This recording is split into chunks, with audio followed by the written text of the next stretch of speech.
Nous sommes Kinshasa, nous brillons si fort. À travers nos voix, nous illuminons la nuit. Racontons nos histoires avec des cœurs si purs. Kinshasa Télévision, notre esprit. Nous sommes Kinshasa, nous brillons si fort. À travers nos voix, nous illuminons la nuit. Au cœur de Kinshasa, une voix s'élève, reflet de nos histoires sous le ciel du Congo. Des rues de notre ville jusqu'à l'étreinte du monde. Kinshasa Télévision, notre véritable visage. Nous racontons notre voyage en couleurs vives et éclatantes, transformant les perceptions, apportant la vérité.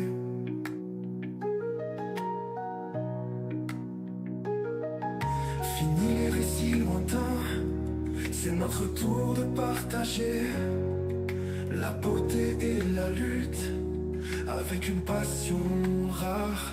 Nous sommes Kinshasa, nous brillons si fort. À travers nos voix, nous illuminons la nuit. Racontons nos histoires avec des cœurs si purs. Kinshasa Télévision, notre esprit perdure.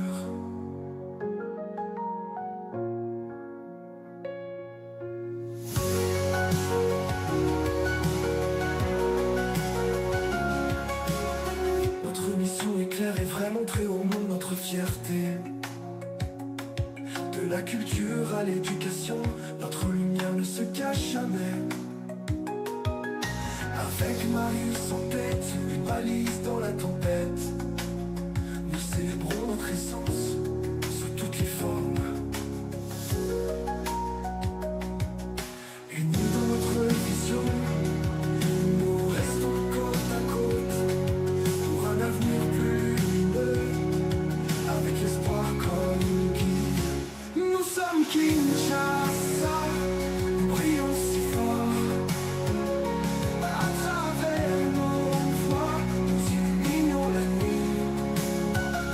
Racontons nos histoires avec des cœurs si purs. Kinshasa Télévision, notre esprit perdure.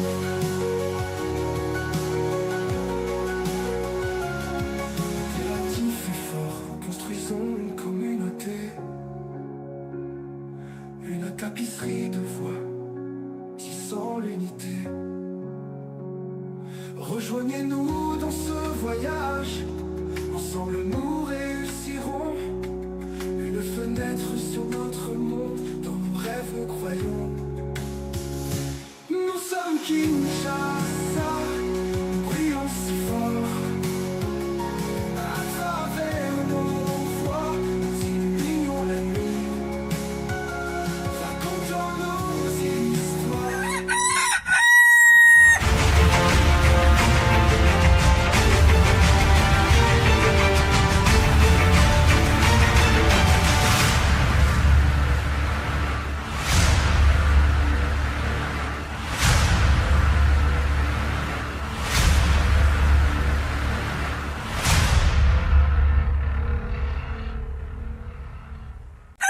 Un nouveau jour, une nouvelle semaine, certainement. Mesdames et messieurs, bonjour à tous et bienvenue dans votre émission Cocorico DC Matin. Nous sommes donc mercredi 3 décembre 2025. Plus que 27 jours, ou max 28 jours, pour terminer en toute bonté cette année 2025 et ainsi commencer une nouvelle année 2026. Nous continuons depuis mars, vous êtes avec nous pour cette émission Cocorico. Certainement, on aura aussi à célébrer le 1 an. Je suis Jean-Guy Amoukelengue. Ce matin, on vous parle de plusieurs sujets d'actualité.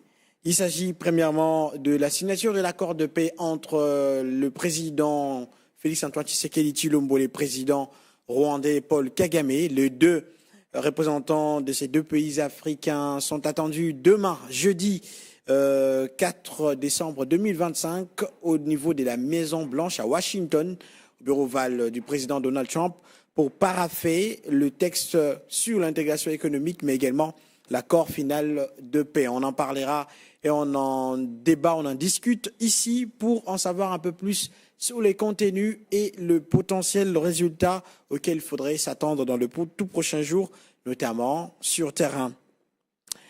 Pendant ces temps, l'armée congolaise, les FARDC, a rendu public hier un communiqué qui dénonce justement des attaques de l'armée rébellion AFC M23, les supplétifs justement du Rwanda, qui ont une fois de plus attaqué les positions de l'armée régulière de la République démocratique du Congo. Ces communiqués rendus publics hier et lus par le porte-parole de l'armée fait dénoncer justement cette mauvaise foi de la part des acteurs de l'AFC M23 visant justement à saper les efforts consentis dans les accords de Washington et de Doha.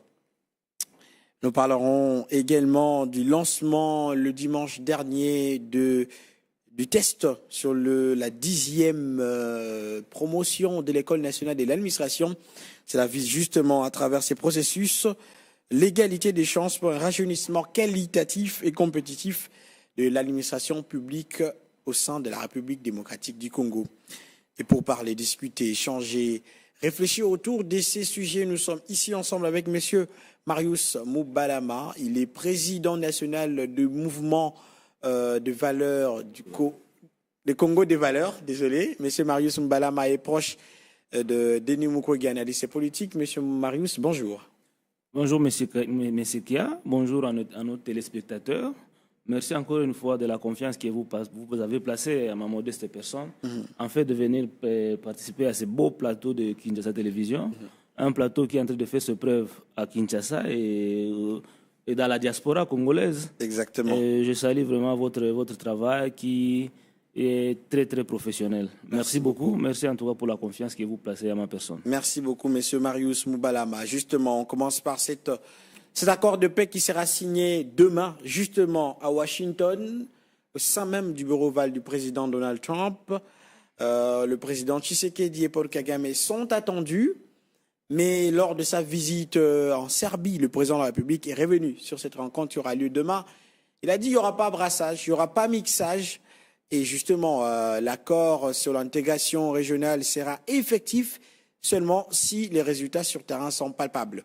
On revient sur ces propos du président de la République et on va en discuter juste après.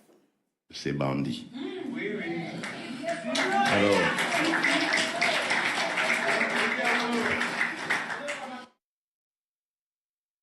le 4 décembre, nous avons rendez-vous à Washington pour, autour du président Donald Trump, signer cet accord de paix.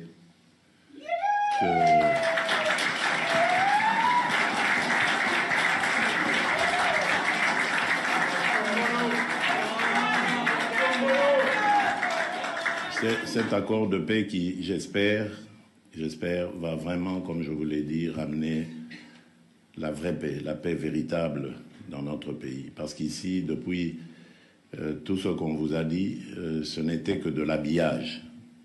Chaque fois qu'il y avait des accords de paix, vous avez suivi, il y avait en même temps mixage, brassage. C'était là l'occasion d'infiltrer des éléments étrangers dans notre armée pour que quelques années plus tard, le cycle recommence évidemment. Voilà pourquoi, durant tous ces accords qu'il y a eu, enfin toutes ces discussions, parce qu'il n'y a pas encore vraiment d'accord, toutes ces discussions que nous avons eues à Washington ou à Doha, pour nous, la ligne rouge, c'était d'accéder à la demande de ces belligérants-là d'accepter toute idée de mixage et de brassage. C'est exclu. Ça n'existera plus dans ces accords-là.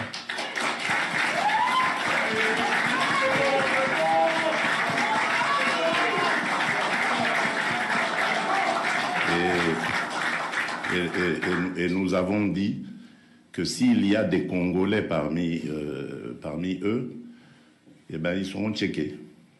On va checker leurs origines, mais également leur comportement.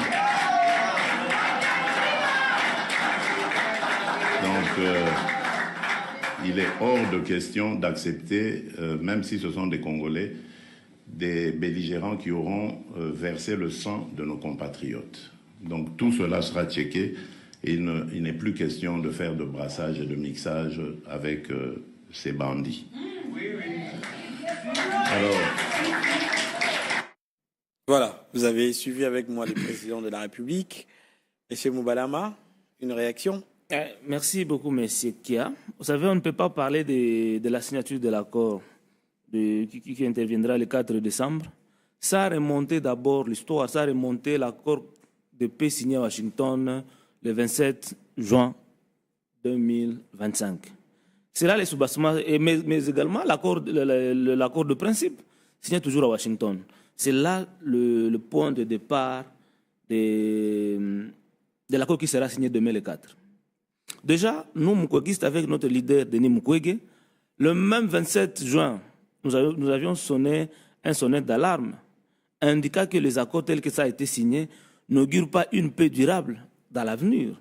D'autant plus que les accords signés à Washington le 27 juin allaient dans le sens de mettre à mal notre intégrité et notre souveraineté. C'est un processus, après qui va aboutir demain.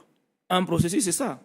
Nous avions fait preuve de nous avions indiqué notre scepticisme par rapport au caractère opaque de ces accords, mais également le caractère bilatéral dans lequel le médiateur américain nous a amenés. En fait, les Américains nous ont amenés dans une logique où le conflit est un conflit entre la RDC et le Rwanda. Et pourtant... C'est bien le cas, non? Ce n'est pas le cas. C'est ce qui est décrié partout. Le rapport actuellement, d'autres l'attestent aussi. Et pourtant, le conflit que nous vivons dans notre pays est un conflit régional, voire même international. Je vais m'expliquer. Quand vous allez à l'Est, parmi les groupes armés qui sont à l'Est, vous allez trouver les Burundais. Ils sont là, la rébellion burundaise est sur notre territoire, les FNL. Quand vous allez de l'autre côté, à Nituri et tout, il y a les Ougandais qui sont là, et les Rwandais, à Goma et dans le Nord Kivu. Vous comprendrez que c'est toute la région, c'est toute la sous-région qui est acteur majeur de l'écart. Donc, l'accord de Washington tel qu'il a été signé est non inclusif. Et ça pose déjà un problème par rapport à la résolution du conflit. Quand nous parlons de l'opacité, ça veut dire que le peuple, pour qui, au nom de qui on veut signer ces accords-là, semble être ignoré dans ces accords, parce que le peuple n'y a pas pris part. Non, mais le président de la République, c'est lui le représentant du peuple. C'est lui le symbole de l'unité nationale. Quand vous parlez de la considération de la prise en compte du peuple, vous voulez parler de quoi ou de qui? Dans tout ce que nous faisons, nous devons marcher dans le respect de la Constitution. L'article 213 de la Constitution donne au chef de l'État la latitude d'engager le pays avec les accords. Exactement. Ça, c'est l'article 213. Quand vous descendez à l'article 214, ça spécifie et ça donne des limites. L'article 214 montre les matières pour lesquelles, avant de signer des accords, avant de ratifier les accords, ça doit d'abord passer à l'Assemblée nationale. Une loi doit être votée pour encadrer ces accords-là. On parle des accords de paix, des accords de commerce internationaux, des accords de résolution des conflits. Ça doit être d'abord traité à l'Assemblée nationale et c'est après que le chef de l'État peut ratifier. Mais dans le cas d'espèce ici... C'est pas l'Assemblée qui ratifie. C'est pas d'abord signé et après ratifié. Ce fut le cas avec le Rwanda. Cet accord du 27 juin qui a d'abord été signé au niveau de Washington, mais après l'Assemblée nationale ou alors le Parlement rwandais a ratifié. En tout cas, notre Constitution, à l'article 214, il faut faire la part des choses, entre 213 et 214, insiste, avant de signer et de ratifier, ça doit d'abord être discuté au niveau de l'Assemblée nationale. Et vous allez vous rappeler, quand même, le président de l'Assemblée nationale, en 2009, je crois, s'était opposé presque à la même pratique. Ce qui avait même coûté à Kamere, n'est-ce pas? Son poste. Parce que Kamere s'était opposé à ce genre de procédure, à ce genre de processus. Il ne voulait pas à ce que les forces rwandaises entrent sur notre territoire sans que l'Assemblée nationale ne soit pas informée. Et quand vous lisez, vous prenez soin d'analyser l'accord de Washington, on a légitimé encore la présence du Rwanda. Comment on a légitimé la présence du Rwanda? Okay, on parle de plusieurs résolutions, mais c'est Jean-Toi qui parle du retrait des forces rwandaises. J'en viens. L'accord de Washington est venu changer notre narratif à l'interne. Avant que l'accord de paix soit signé, quel était le narratif congolais? Nous avions dit, et cela a été entériné par le rapport des experts des Nations Unies, que notre pays est agressé par le Rwanda. C'était vérifié. Mais quand Mme Kaikwamba, ministre d'État aux Affaires étrangères, est allée signer les accords, on a changé notre narratif. Au lieu de parler de l'agression rwandaise contre notre pays, nous avions dit l'accord, Kaikwamba a signé l'accord en disant que le Rwanda a pris des mesures défensives contre la RDC. Là, il faut qu'il y ait levé des mesures défensives. Et pour que la mesure défensive soit levée, c'est conditionné par la neutralisation, n'est-ce pas, de FDLR par une force conjointe entre le FARDC et le RDF. Ça veut dire qu'on accepte que le RDF entre sur notre territoire pour traquer avec le FARDC, le FDLR. Or, Dr Denis Mukwege avait mené un lobbying au niveau international, au niveau de l'Union européenne, au niveau de l'ONU, et un lobbying multilatéral, si je peux l'appeler comme ça, qui a amené notre pays à gagner la résolution 2773. Cette résolution, qui nous avait déjà tout donné, qui allait dans le sens de rétablir de façon durable la paix dans notre pays. Vous voulez dire que c'est à lui seul qui revient ses mérites? J'ai dit que Dr Denis Mukwege, en tout cas ça il faut le lui reconnaître, a mené des plaidoyers, a convaincu de pays, parce que nous avions vu Dr Denis Mukwege dans plusieurs pays au niveau de l'Union européenne mener des plaidoyers afin que le pays puisse voter cette résolution-là. Et la résolution voudrait quoi? Voudrait qu'il y ait retrait immédiat et sa condition. Ça, je souligne. Retrait immédiat et sa condition de RDF, armée rwandaise, et du M23 sur les sols congolais. Dans l'accord de paix signé à Washington, ce n'est pas le cas. On dit que pour que les Rwandais se retirent, il faut, pour que les Rwandais puissent lever les mesures défensives, nous devons d'abord neutraliser l'FDLR. C'est conditionné. Par contre, la résolution 2773, c'est immédiat sa condition. Il y a déjà une contradiction. Il y a déjà une contradiction. Dans la même résolution 2773, on demande à ce que le M23 de Nanga puisse démanteler toutes les administrations parallèles mises en place par Nanga. Cette résolution-là a été prise dans le cadre de démanteler, de détruire, de tuer définitivement le M23. Mais dans l'accord, on nous a dit qu'il faut, pour que l'accord de Washington soit mis en œuvre, il faut que le gouvernement congolais puisse trouver des accords avec le M23 à Doha. Ça veut dire, d'une part, le Rwanda a gagné des accords avec la RDC qui allaient dans le sens de légitimer ou bien de laver le Rwanda par rapport à tous les crimes, tous les massacres, tous les dégâts que le Rwanda a commis sur notre territoire. Parce que dans l'accord de paix de Washington, on a ignoré largement la justice. Et pourquoi? Vous allez voir que le caractère, c'est ce qui choque un peu plus de ces accords. Ces accords ont un caractère transactionnel et mercantile. Comment ça? Comment ça a un caractère transactionnel et mercantile? Ça parle de l'intégration économique. Et dans l'intégration économique, on ne voit que des intérêts. Donc on met en avant les intérêts économiques, que la dignité humaine, que les droits de l'homme, que la vie des individus.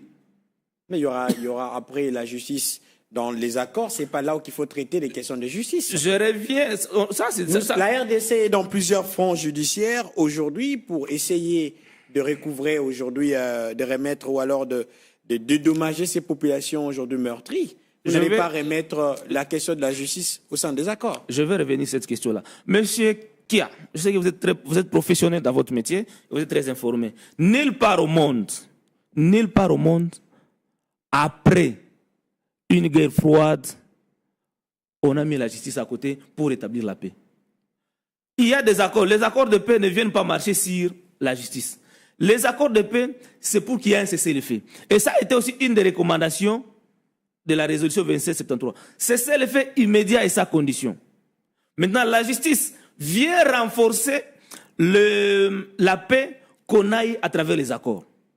Mais dans le cas d'espèce, la justice dans notre pays a été ignorée. Et c'est là, depuis les accords de Sun City, les accords de Lusaka, les accords de l'Ouganda, les accords de Goma, on a toujours ignoré la justice. Et c'est cela la faiblesse de tous les accords que nous avions connus, à l'instar de l'accord cadre d'Addis Abeba, où au moins on avait insisté sur la justice transitionnelle.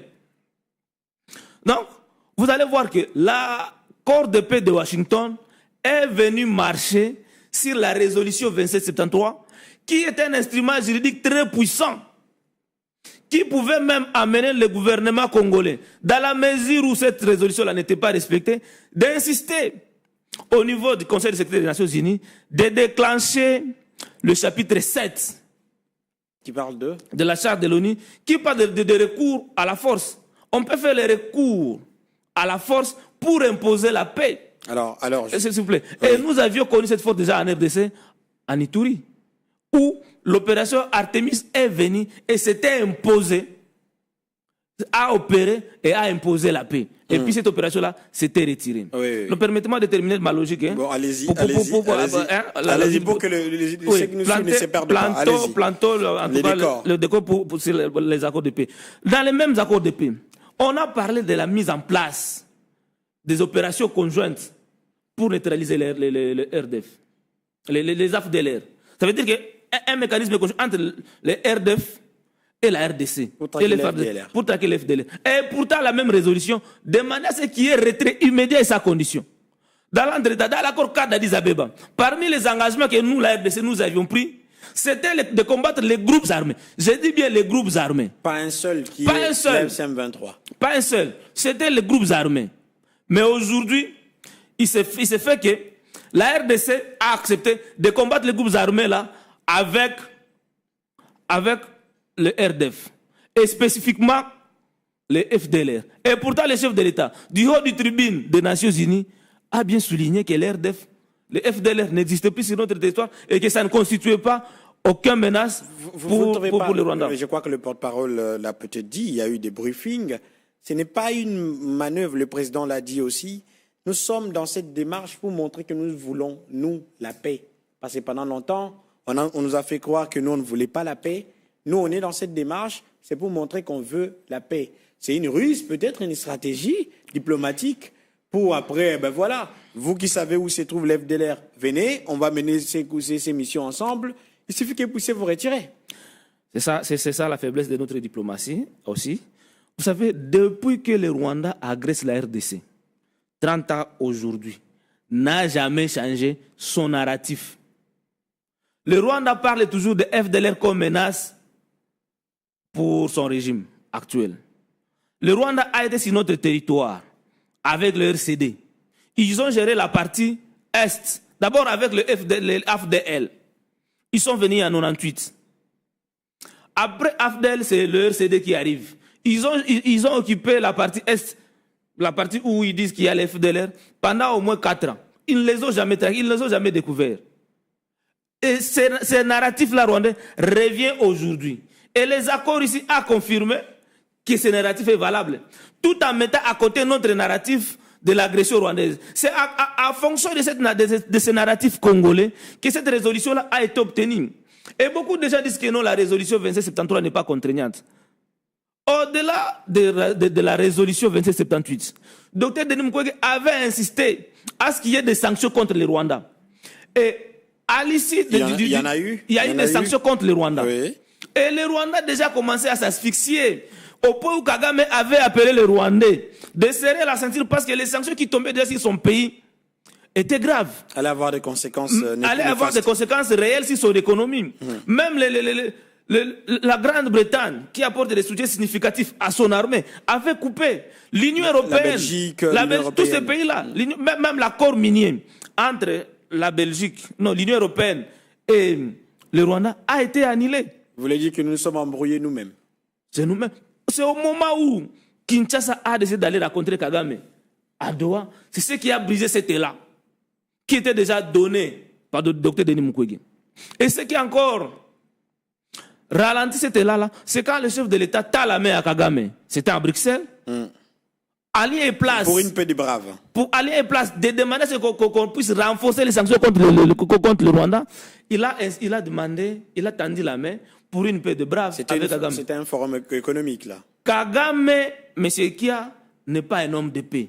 Kagame n'aime pas la paix. Et Kagame le sait.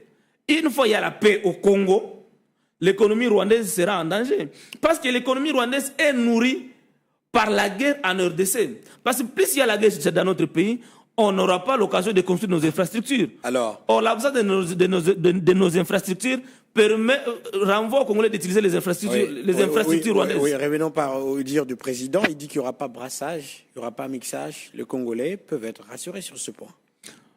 Je pense que l'Union sacrée dans son ensemble doit dire la vérité aux Congolais à ce qui concerne les accords qui ont été signés. Parce qu'il a été dit dans l'accord qu'il y aura brassage, mais on va analyser cas par cas. Et le chef d'État lui-même l'a dit. Que s'il y a des Congolais... non, il y aura réintégration, mais au cas par cas. C'est ça. S'il y a des Congolais dans le mouvement M23, on va étudier cas par cas qui peuvent intégrer l'armée. Or, à ce qui nous concerne, nous, c'était une erreur d'abord à la base de dissocier les Rwandais et le M23. C'est un même élément. Les éléments qui sont au M23, Congolais ou pas, ils sont au service du Rwanda. Et aujourd'hui, les conséquences sont là. Les mêmes Congolais qui étaient hier au RCD, qui ont intégré l'armée, Congolais de père et de mère, ils demeurent toujours au service du Rwanda. Vous êtes en train de voir. C'était les Congolais qui sont au M23 aujourd'hui. Ils se comportent, ils sont au service de qui? Parce que Kagame l'a bien dit. Que Goma et Bukavu est entre ses mains. Et si le gouvernement congolais voudrait récupérer ces zones-là occupées, il doit d'abord chercher à résoudre ces problèmes. Et cela me renvoie à me poser la question de savoir aux Congolais qui s'identifient dans l'élite du M23, s'ils sont aujourd'hui fiers de leur combat, s'ils sont fiers d'être au service de Kagame, contre leur pays, contre les tueries, le massacre de leurs confrères. Parce qu'ici, c'est clair, Kagame a tout éclairci, que le M23 c'est lui. Le leader du M23 c'est lui. Et voilà pourquoi Nanga est coordonnateur du M23 AFC et non président. Justement, parce qu'il y a... dire que le leader, c'est Kagame. Et justement, on parle également, à part de ça, il n'y aura pas que la signature de l'accord de paix, il y aura également la signature portant sur l'intégration régionale, l'accord prévoyant un renforcement économique conjoint, notamment en matière d'exploitation commune des ressources naturelles. Il y a eu Martin Fayulu, l'opposant congolais, qui a réagi pour justement, nous avons chacun, il dit, je cite, il souligne ne pas être opposé justement à cette coopération, pour autant qu'elle s'inscrive dans une logique de partenariat valable, gagnant-gagnant, respectueux des intérêts fondamentaux de la République démocratique du Congo, mais il met en garde contre ces dispositions qui prévoient un renforcement, justement. Donc, on va suivre un peu et vous allez partager votre avis si vous êtes d'accord avec ce que l'opposant congolais est en train d'insinuer avant la signature de cet accord.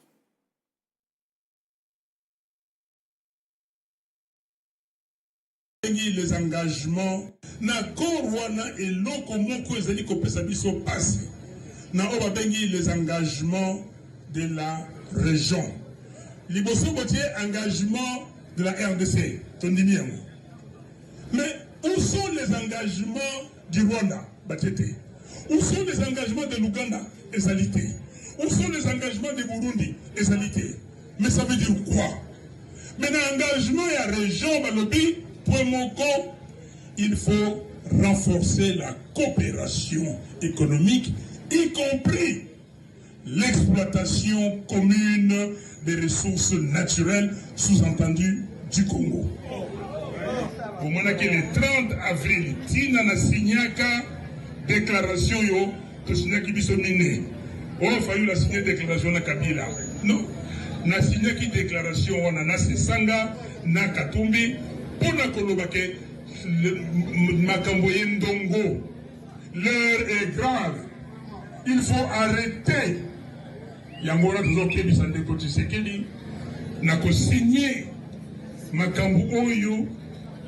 Parce que coopération économique, on a signé, et dit que Rwanda akota azoba or na biso azoba coltan na biso akende ko raffiner yango epai na ye akende toboyi te boyokanga malamu toboyi te baaméricain bayawa basala bacompagnie eza boye te toboyi te bacanadien bayawa basala bacompagnie toboyi même pas ke barwandais bayawa basala bacompagnie toboyi yango te boyokanga malamu moto nyonso alingi kosala société na ye compagnie na ye asala industrie na ye selon la loi congolaise tokosala nini asalawa to créer valeur ajoutée bana bazwa misala bango ba voama biso pe to voama ça boye te babengi yango na français partenariat gagnant nalobaki boye ngai Fayulu vivant nakobunda mpona Congo ezala balkanisé te eza boye te koyoki ngai nani alobi ezali commandant du koyoki makambo commandant du peuple alobi yango toza koloba na bino bilenge kolala te nauti koloba eleki mikolo mwa moke awa nalobi ke un peuple uni moto akoki kolonga ye azali te botika makambo oyo kokabola bato oza na parti na yo osala na parti sala makambo ya parti na yo landa fonction ya parti na yo komisa parti na yo mais sala ete soki parti ejoue pouvoir obongisa makambo ya mboka eza boye te soki ekomi na ntango oyo monguna akoteli mboka akoteli biso nyonso tokomi nini eloko moko parce que toza na ekolo nini ekolo bo ndeko alobi ala tokomi léopard okanaki nefe nanga kuna te asalaki nini.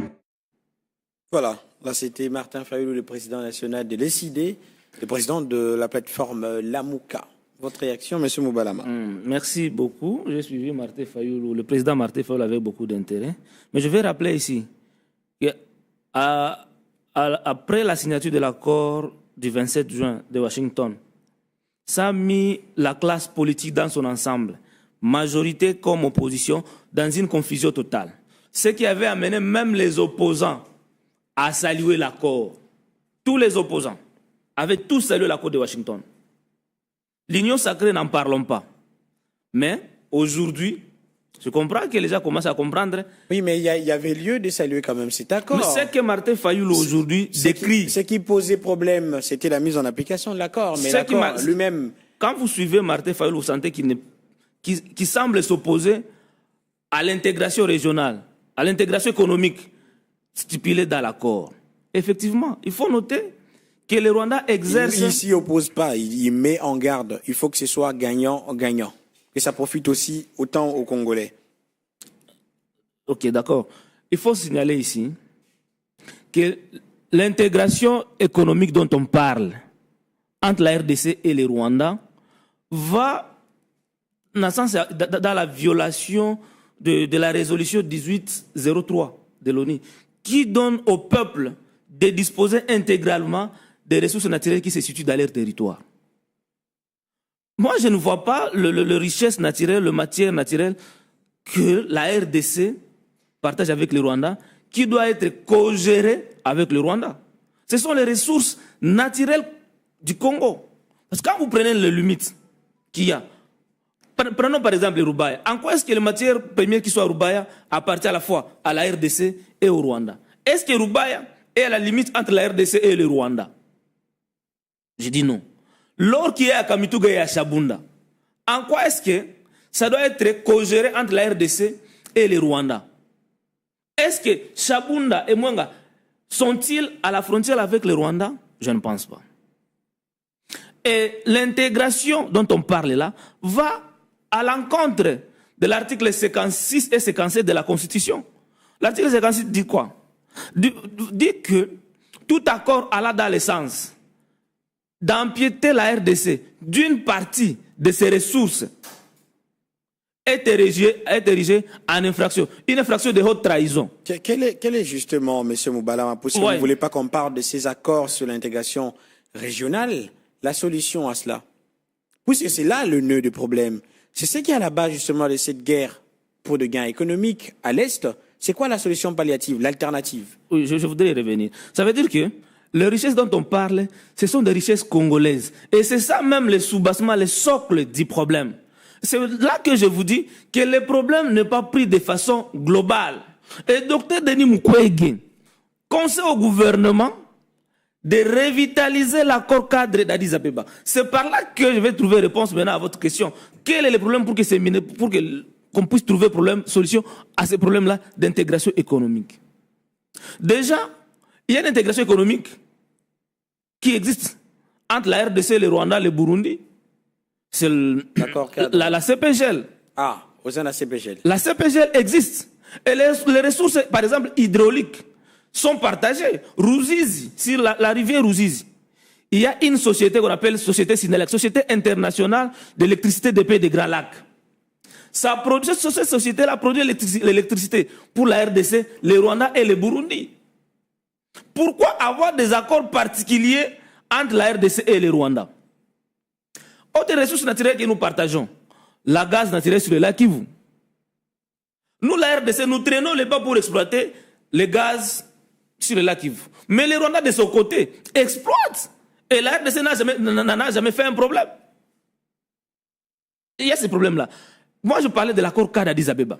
Dans l'accord cadre d'Addis Abeba, les problèmes liés au conflit à l'Est a été pris dans son intégralité. Et vous allez voir que les problèmes que nous avons à l'interne ici, c'est le problème de gouvernance qui pose problème. Les minéraux que nous avons dans notre pays, c'est les minéraux qui sont stratégiques pour la transition énergétique. Ce sont les minéraux qui sont très stratégiques pour l'industrie, par exemple, aéronautique, pour l'industrie militaire, pour l'industrie des télémobiles, pour l'industrie électronique et tout. Mais comment est-ce que ces minéraux-là peuvent bénéficier au monde entier? Il y a un problème de gouvernance à l'interne. Et à Addis Abeba. Les problèmes de gouvernance à l'interne. Oui. Et à Addis Abeba, vous allez voir que pour changer la gouvernance en RDC, notre pays avait pris des engagements pour lui-même. Quels étaient les engagements de la RDC pour lui-même à Addis Abeba? 1. De rétablir l'autorité de l'État sur toute l'étendue du territoire national. Ça, c'est un problème. Aucun investisseur ne peut pas venir dans un pays où l'État n'est pas présent sur toute l'étendue du territoire. Nous avons pris l'engagement de travailler pour la réforme de l'armée et de la police. C'est l'armée et la police qui sécurisent les personnes et leurs biens. Nous avons pris l'engagement de travailler sur le développement économique qui allait s'étendre sur la construction des infrastructures de base. Notre pays n'est pas intégré. Vous, pour quitter ici, jusqu'à aller à Boma, ça vous prend combien de temps? C'est des heures, quelques heures. Pas quelques heures. C'est pas moins de 8 heures, papa. Pas moins de 8 heures. C'est grave. Il n'y a pas de train. Ah, nous avions pris l'engagement de travailler sur... Il y a actuellement un train mais ça prend combien de temps le train? Un train qui est défectueux. Nous avons pris l'engagement pour travailler sur les réformes institutionnelles. Nous avons pris l'engagement de combattre tous les groupes armés. Et quand vous voyez ça, ce sont les problèmes que nous avons à l'interne. Si nous réglons les problèmes à l'interne, nous travaillons sur le climat des affaires. Les entreprises viendront pour exploiter, transformer les matières premières au Congo et les vendre. Et c'est le Congo qui va bénéficier. Mais quand vous prenez soin d'analyser cette intégration économique entre la RDC et le Rwanda, vous allez voir qu'on nous renvoie dans l'exploitation coloniale des ressources naturelles de notre pays. Vous l'avez lu? Oui. L'accord sur l'intégration régionale. Les éléments sont là. C'est quoi? Nous sommes en train d'analyser. Quand je dis qu'on nous renvoie dans l'exploitation coloniale, ça veut dire qu'en RDC... L'exploitation conjointe et non exclusive des Congolais par eux-mêmes. Écoutez, ça devrait être exclusif, ce sont les minéraux congolais. Ça veut dire qu'en RDC, on exploite, n'est-ce pas? On extrait les minéraux en RDC, qu'on envoie au Rwanda pour la transformation et l'exportation. D'où vient la valeur de matières premières? Les valeurs viennent de la transformation.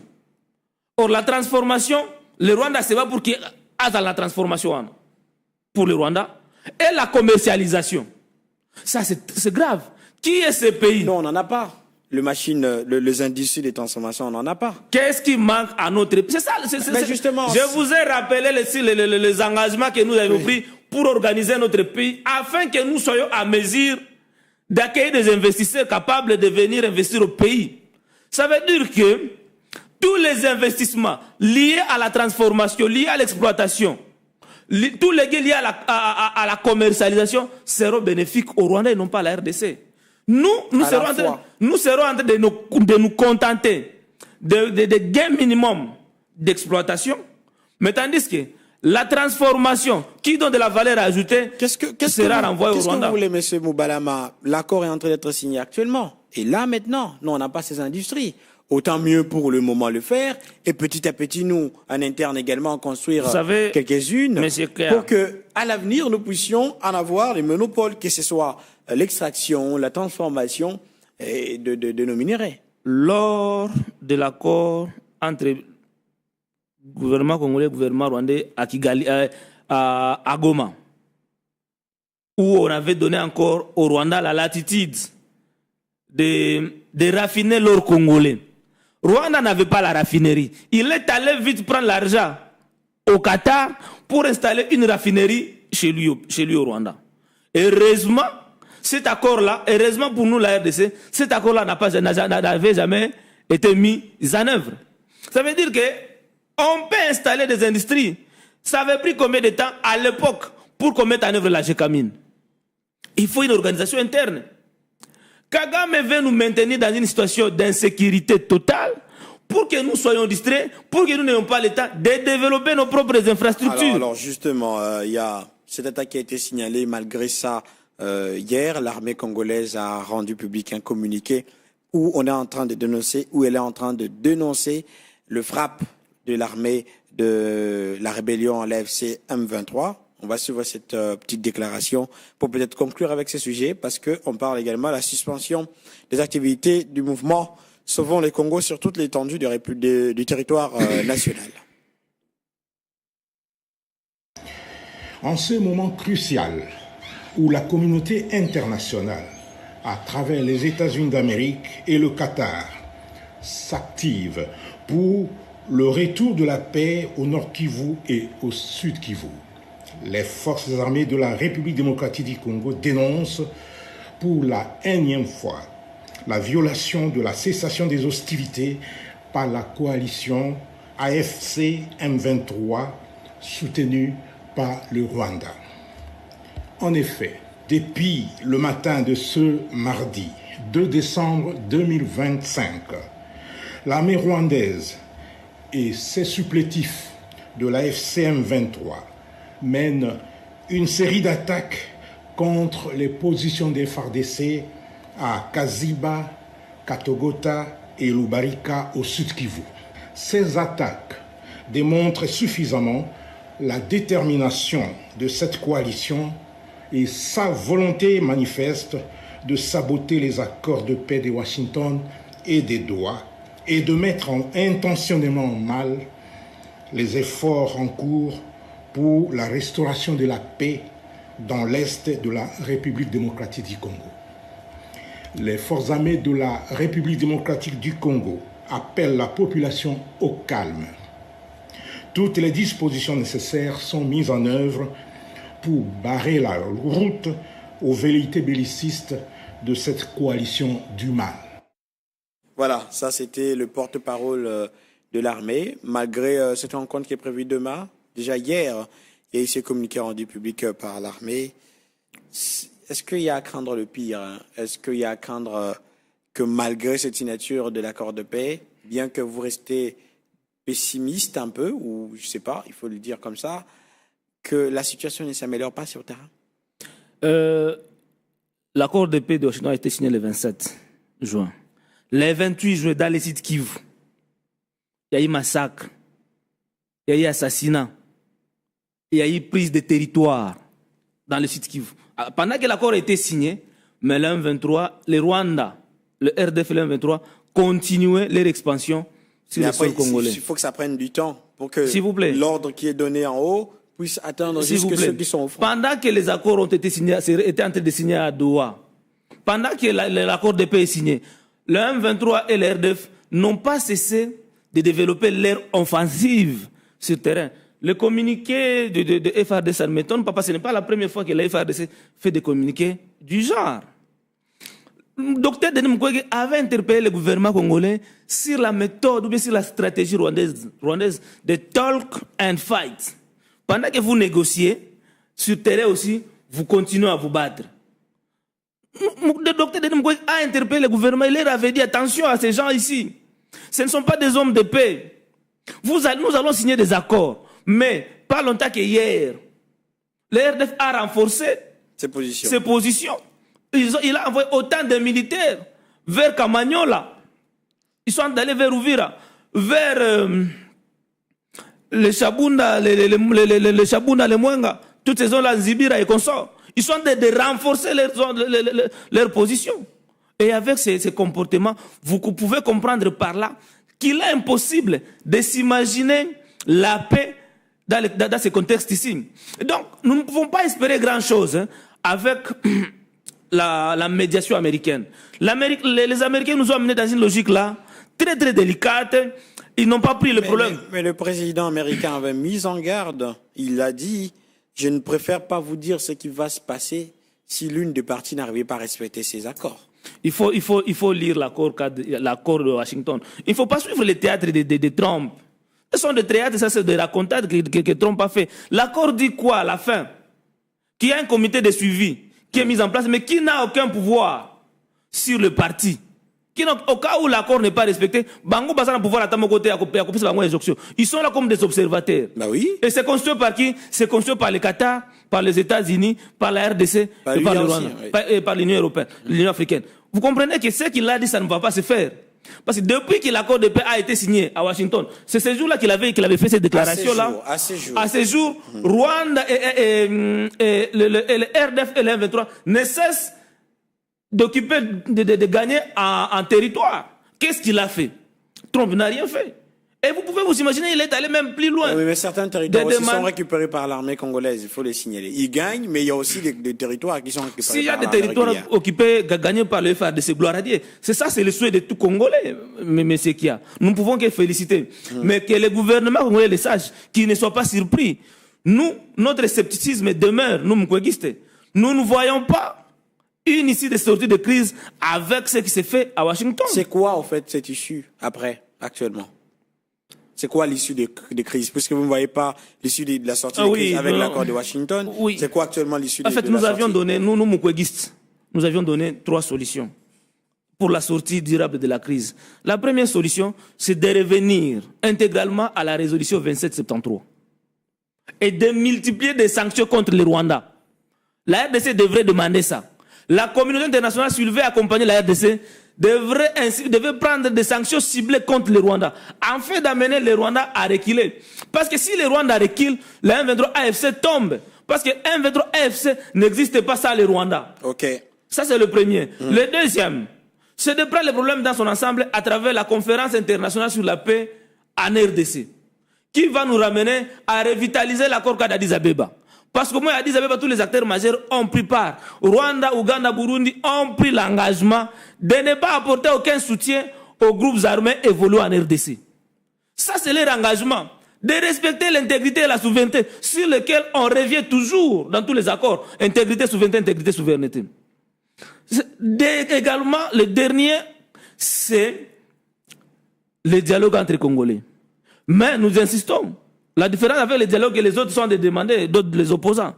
C'est qu'avant que nous allions... Non, mais s'il vous plaît. L'initiative de l'FSM, qu'est-ce que je dis? De la CENCO-SNC. Sur les initiatives de la CENCO-SNC. Mais nous disons ceci. Avant que le dialogue soit tenu, nous devons nous rassurer que notre intégrité et notre souveraineté sont respectées. Ça veut dire que les RDF et les M23 doivent dégager... D'abord les administrations parallèles mises en œuvre par Nanga doivent être démantelées. C'est ça notre position, c'est ça la position de Mukwege. C'est ça la recommandation de Dr Denis Mukwege, prix Nobel de la paix 2018, au gouvernement congolais.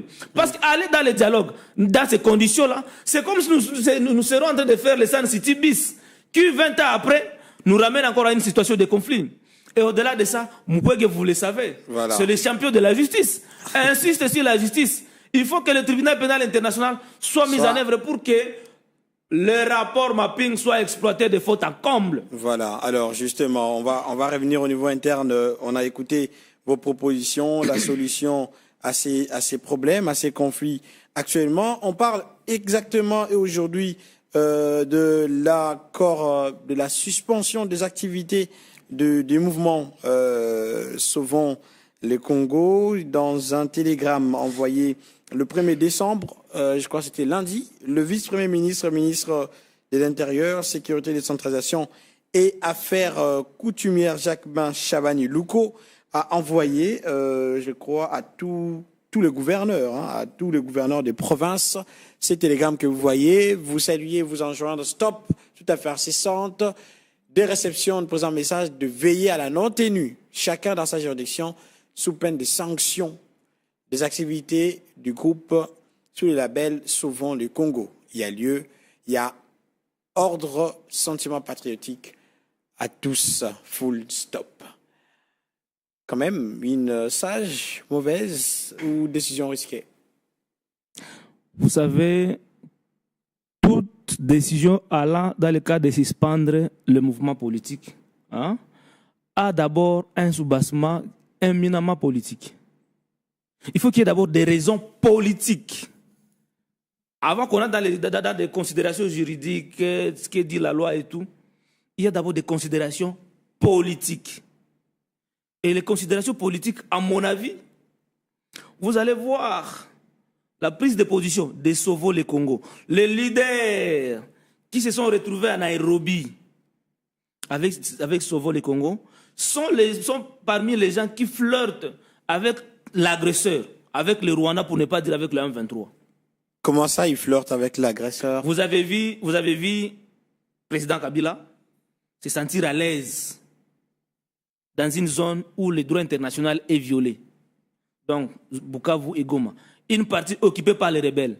Kabila est un ancien président. Kabila n'a pas le même statut que vous et moi, M. Kia. C'est un homme qui devrait se sentir à l'aise.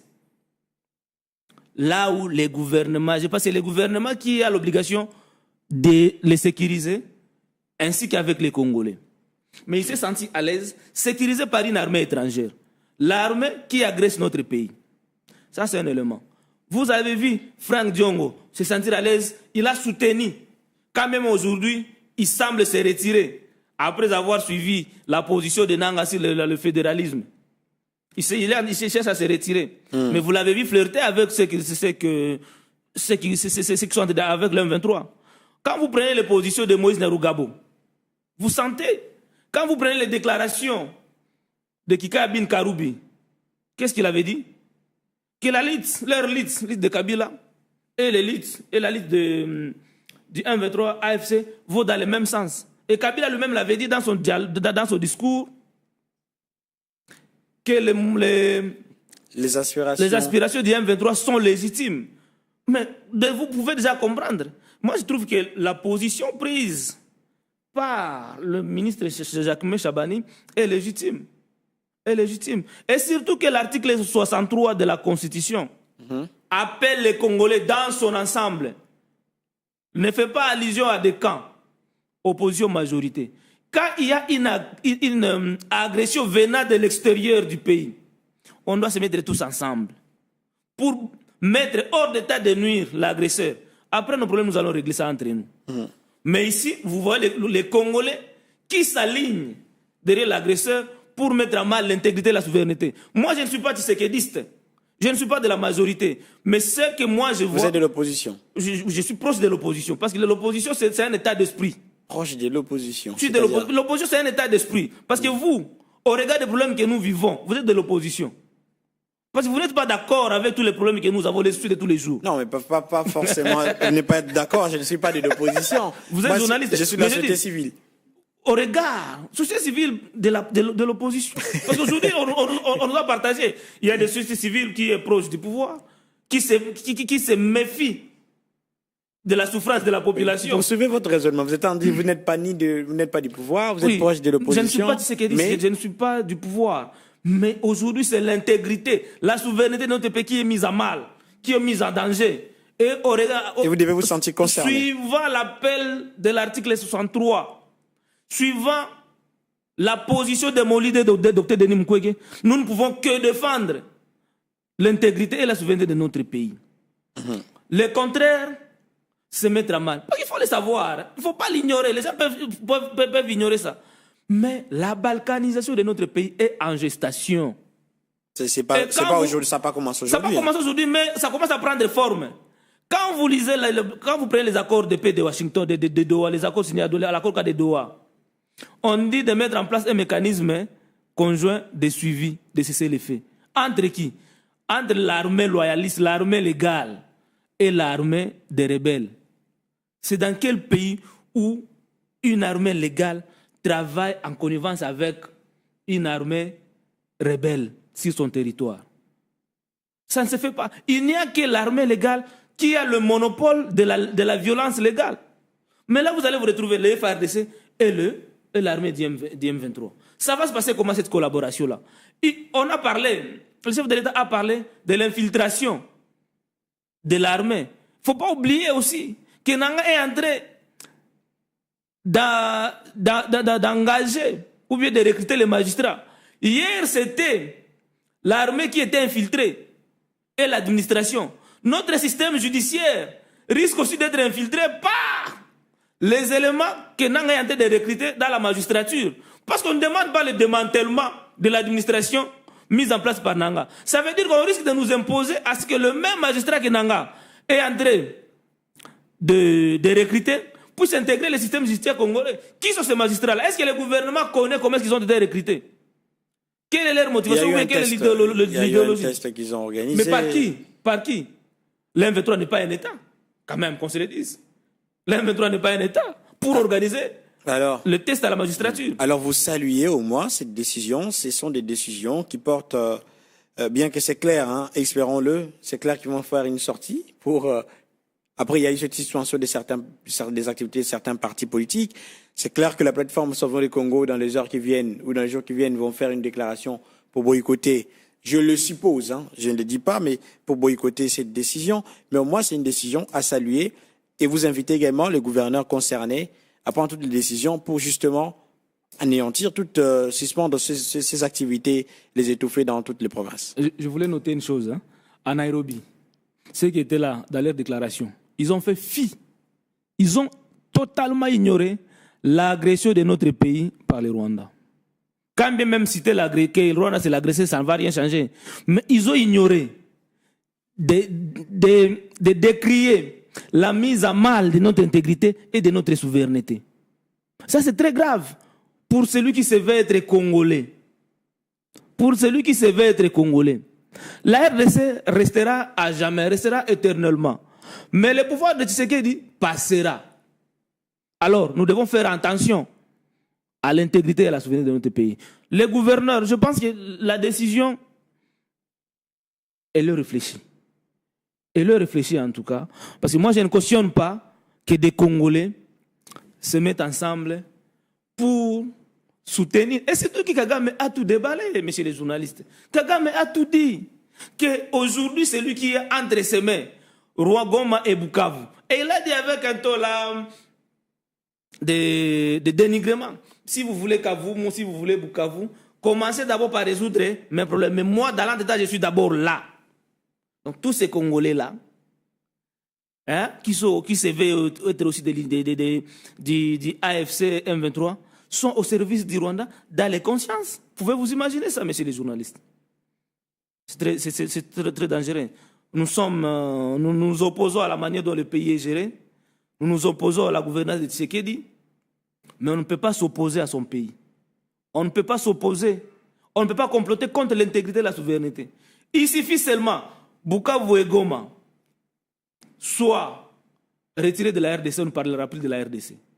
Nous tous, nous allons changer d'identité. C'est par là que j'interpelle aussi, permettez-moi, le ministre des Médias, le ministre de la Communication, M. Mouyaya, qui a voulu minimiser l'ampleur de la situation à l'Est, qui a voulu sembler ignorer que non, la guerre c'est très loin là-bas. Il a ignoré que, avant que Kabila Mouzé arrive à Kinshasa, il a commencé par là. Il faudra mettre tous les moyens, mobiliser les Congolais à tous les niveaux pour prendre au sérieux les problèmes qui se vivent à l'est de notre pays. Il n'a pas minimisé, c'était dans un contexte bien précis. Et ce langage-là, ça ne vient pas d'aujourd'hui à l'Union sacrée. Gilles Alinguet avait tenu le même discours. Le directeur de cabinet du chef de l'État, M.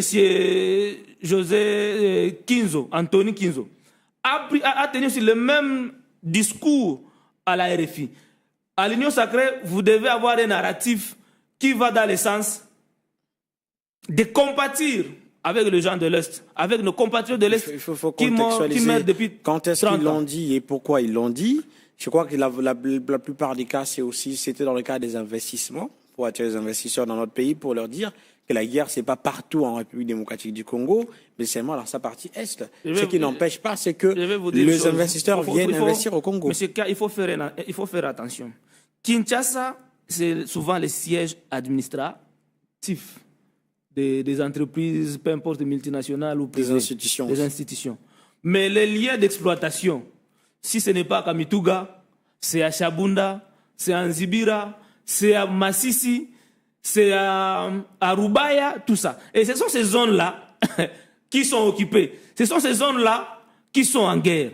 Ces investisseurs-là viendront faire quoi à Kinshasa s'ils ne sont pas dans les zones d'exploitation? Merci beaucoup, M. Marius Moubalama. Nous allons clôturer avec ces sujets. Là, non simplement, avant que nous puissions prendre le dernier sujet, il n'y a plus de l'épidémie Ebola en République démocratique du Congo. L'annonce a été faite. C'est quand même une très bonne nouvelle du point de vue sanitaire. La RDC a déclaré la fin de l'épidémie Ebola après 42 jours sans nouveaux cas. Le professeur Janabi félicite la population, le gouvernement, le personnel de santé et le partenaire pour ces résultats remarquables et pour leurs efforts constants tout au long de la riposte. C'est quand même une très bonne nouvelle pour notre pays, un problème de moins. Mais on parle du lancement le dimanche 30 novembre dernier par son Excellence, M. Vice-Premier ministre et ministre de la fonction publique Jean-Pierre Liaou de l'épreuve écrite d'entrée à l'École nationale d'administration ENA. À travers ces processus, le gouvernement prône l'égalité des chances pour un rajeunissement qualitatif et compétitif de notre administration publique. On va sur ces reportages d'1 minute. On vient clôturer avec cette émission avec vous. Dans le cadre du rajeunissement qualitatif et compétitif de l'administration publique congolaise, le vice-premier ministre, ministre de la fonction publique, Jean-Pierre Liaou, a lancé ce dimanche 30 novembre 2025 le concours national d'entrée à la 10e promotion de l'École nationale d'administration ENA en sigle.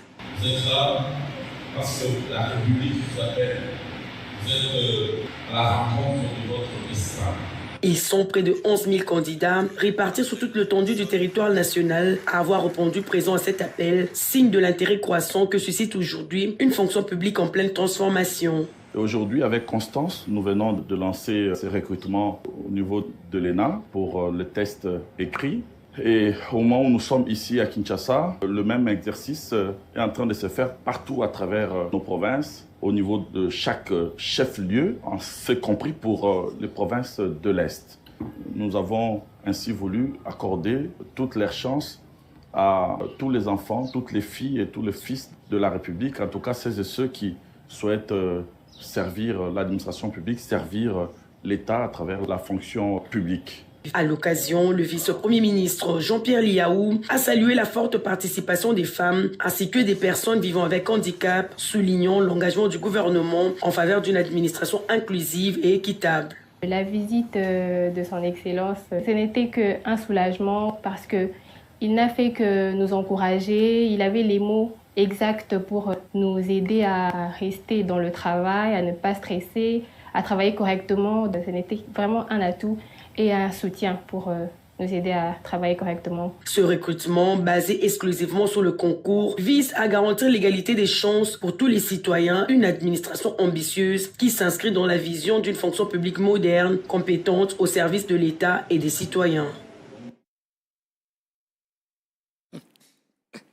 Voilà, c'était l'épreuve écrite de l'entrée à l'École nationale d'administration ENA, la 10e promotion. C'est une première épreuve. Après, il y aura la deuxième épreuve et orale. Et après, on verra. Au finish, il faut qu'il y ait au moins 100 personnes pour être retenues sur l'ensemble du territoire national. C'est quand même un processus à saluer aussi, M. Moubalama. Oui, le processus est bon, mais ça ne rassure pas en ce qui concerne le rajeunissement de la fonction publique. Comment ça? Depuis que, à ce que je sache, qu'on a commencé à recruter à l'ENA, tous les ENARC recrutés, formés, la plupart restent à Kinshasa. La plupart restent à Kinshasa. Et beaucoup d'ENARC, après avoir fait, 5 ou 7 ans, quittent l'administration publique. Ils vont dans d'autres structures, privées ou bien dans des organisations régionales. Il faudra que ce soit vraiment un peu plus large, au-delà des 100 personnes qu'on recrute, que ce soit vraiment une école de formation de cadre dans l'administration qu'on peut envoyer maintenant partout dans les territoires. Donc le nombre il est tout petit. Le nombre est tout petit par rapport aux besoins. Parce que l'administration vraiment a besoin de rajeunissement. Et cela dans tous les secteurs. Ceux qui finissent à l'ENA, ils sont envoyés dans les ministères. Dans les entreprises publiques de l'État, dans les entreprises de portefeuille, on a besoin aussi de la qualité. On a besoin de la qualité. Et donc, il faudra qu'on revoie la façon de faire. Que ce soit vraiment une école à part entière. À un moment donné, un projet était lancé pour la construction de l'école nationale d'administration vers Maluku, je crois. Je ne sais pas si ce projet-là est passé où. Mais je voudrais placer un mot par rapport au ministre de la fonction publique. Monsieur Jean-Pierre Liaou. Je vois que c'est tout le monde qui semble le plébisciter, dire qu'il fait de bons boulots, il fait de bon travail et tout. Mais moi, j'entends, pour que je confirme que l'homme a été un bon ministre de la fonction publique, il doit renverser la tendance. C'est-à-dire que les salaires qui a toujours été médiocres, soit des fonctionnaires, je ne demande pas la majoration, soit remplacés par la prime. Que ce soit la prime, c'est ce qu'on donne comme prime, soit les salaires, et ce qu'on donne comme salaire, soit la prime. Pourquoi? Parce que généralement, quand nos parents vont en retraite, en pension, la plupart meurent 2 ans après. Oh. Oui. 2 ans après, pourquoi? Parce que leur pension est calculée en fonction des salaires médiocres que les fonctionnaires sont payés. Vous allez voir quelqu'un qui a fait 30 ans dans l'administration publique, une fois à la retraite, il n'a pas 500 000 francs de pension. Il n'a pas 400 000 francs de pension. Et il va vivre comment? La retraite n'est pas envoyer les fonctionnaires à la morgue, non. La retraite, c'est le moment où le fonctionnaire ou bien celui qui a travaillé, qui a donné sa vie à l'administration, à l'État, de cause de savourer quand même le temps qu'il a passé dans l'administration. Mais malheureusement, la pension ne leur permet pas de vivre pendant longtemps. Il faut renverser la tendance. Faire en sorte que les salaires soient plus élevés que la prime. C'est indécent. Et seulement au Congo. Que faire? Par exemple, si nous prenons les enseignants n'ont plus de primes, surtout les enseignants de l'école primaire. Non, parce que pas des primes. Et si vous voulez qu'on remplace la prime comme étant salaire de base et que les salaires puissent remplacer la prime, que faire de ceux qui n'ont pas de primes? Aucun travail n'a pas. Chaque travailleur a droit à une prime. Les enseignants. C'est une erreur. C'est une atroce. Ils ne payent rien, les élèves ne payent rien, même pas un franc. C'est ça. Les frais de fonctionnement, même les frais de fonctionnement n'arrivent pas dans des écoles. Aucune école aussi, vous pouvez demander. À l'intérieur, ils n'ont pas de frais de fonctionnement. Ah si, des écoles perçoivent les frais de fonctionnement. À quelle hauteur? Mais allez voir, je vois des directeurs des écoles publiques aller acheter des craies au coin des avenues. Des enseignants eux-mêmes achètent des craies, de papier et tout. Ouais. Donc il y a ce problème-là. Okay. En tout, on doit tout faire pour que les salaires soient consistants afin de garantir, n'est-ce pas, la retraite des fonctionnaires de l'État. Merci beaucoup, monsieur Marius Moubalama. Je rappelle que vous êtes président national du mouvement Congo de Valeurs. Vous êtes également proche de monsieur Denis Mukwege. Vous êtes également analyste politique. Merci d'avoir répondu à notre émission de ce matin. Vous êtes toujours disponible pour venir répondre au rendez-vous des rélévabilités également en tant que leader d'opinion. Merci, M. Kia, pour l'invitation. Merci pour la considération. Merci pour la qualité. Merci pour le professionnalisme. Merci aux techniciens qui ont permis à ce que nous puissions. Ça, c'est moi. Là, vous allez usurper. Les techniciens vont te haïr. Ouais, non, mais ça, c'est moi qui veux les remercier. Et bon, après, allez-y, il n'y a pas de quoi. Merci à la population aussi qui nous ont prêté leur attention, à nos téléspectateurs qui nous ont prêté leur attention. Nous avions apporté notre petite pierre à l'édifice pour la construction de la paix. La paix, ça se construit. Nous n'avons pas la paix. On n'a pas besoin de soutenir la paix à ce moment. On a besoin de construire la paix. Il faut faire la part des choses. OK. On n'a pas besoin de soutenir la paix, mais on a besoin de la construire. Et la construction implique que tout le monde puisse apporter sa pierre à l'édifice. Mesdames et messieurs, c'était donc la fin de votre émission Cocorico ce matin. Merci beaucoup à vous de nous avoir suivis. Grand merci à toute l'équipe technique de Kinshasa Télévision qui nous a permis d'être chez vous sous la coordination générale de Scotty Mukonkole qui a assuré la réalisation, la prise de vue par Mardoché Mbela, qu'est-ce que j'ai dit, Espérance Moutoumene et Christian Matelot. Merci également à Monsieur Junior Lombo qui assure la supervision. Merci beaucoup et bon séjour à Marius Munga en Belgique.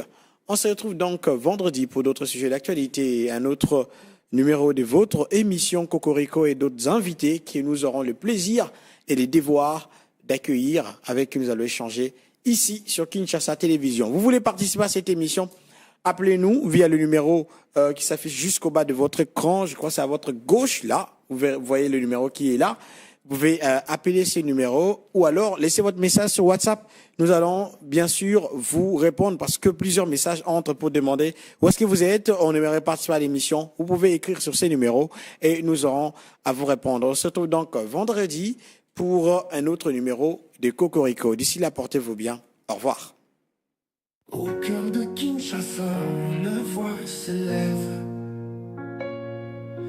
reflet de nos histoires sous le ciel du Congo. Des rues de notre ville jusqu'à l'étreinte du monde. Kinshasa Télévision, notre véritable visage. Nous racontons notre voyage en couleurs vives et éclatantes, transformant les perceptions, apportons la vérité.